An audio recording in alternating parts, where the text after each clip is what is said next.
الحمد لله وحده والصلاة والسلام على من لا نبي بعد أما بعد أعوذ بالله من الشيطان الرجيم بسم الله الرحمن الرحيم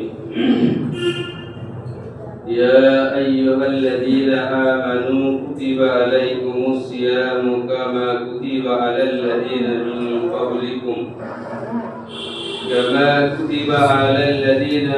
قبلكم لعلكم تتقون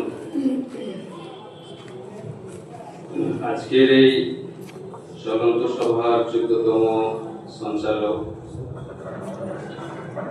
উপস্থিত রয়েছে আকুরিয়া মুকামি জমিয়তে আহলে হাদিসের কর্মীবৃন্দ, শ্রোতাবৃন্দ, সংগঠন প্রেমী, ইসলাম প্রেমী শ্রোতা মণ্ডলী। প্রশংসা সেই মহান রবের, যিনি আমাদেরকে প্রতি রবিবারে ন্যায় আজকেও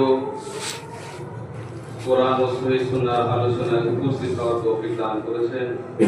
সে মহান রবের আমরা প্রশংসা করি, আলহামদুলিল্লাহ। অতঃপর নবী মুহাম্মদ সাল্লাল্লাহু আলাইহি ওয়াসাল্লামের উপর লাখ কোটি দরুদ ও সালাম হোক। আল্লাহুম্মা আমিন, আল্লাহুম্মা সাল্লি আলাইহি। আজকে এই সংক্ষিপ্ত সময়ের মধ্যে আলোচনা করব এই রমজান মাসে কি কি আমরা করব। করণীয় বলা যেতে পারে যে আমরা রমজানের কর্মপদ্ধতি বা পুরো রমজানের শিডিউল আমরা কি কি রমজান মাসে করব। একটা হচ্ছে করণীয় আর একটা হচ্ছে বর্জনীয়। দুটি বিষয় দীর্ঘ সময়ের প্রয়োজন, তাই শুধু করণীয় নিয়ে আলোচনা করব।